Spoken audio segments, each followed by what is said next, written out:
Oman প্রবাসীদের জন্য সত্যিই একটি বড় সুখবর রয়েছে।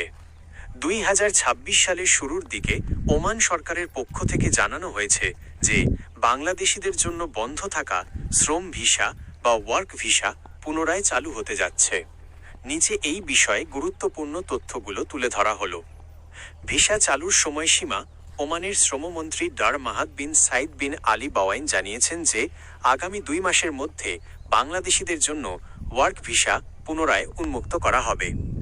এই ঘোষণাটি 2026 সালের জানুয়ারির শেষের দিকে রিয়াদে অনুষ্ঠিত গ্লোবাল লেবার মার্কেট কনফারেন্সে দেওয়া হয়েছিল। কেন বন্ধ ছিল?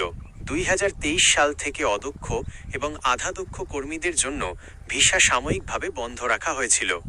ওমান সরকার মূলত সেখানে অবস্থানরত অবৈধ কর্মীদের বৈধ করার প্রক্রিয়াকে অগ্রাধিকার দেওয়ার জন্য এই সিদ্ধান্ত নিয়েছিল।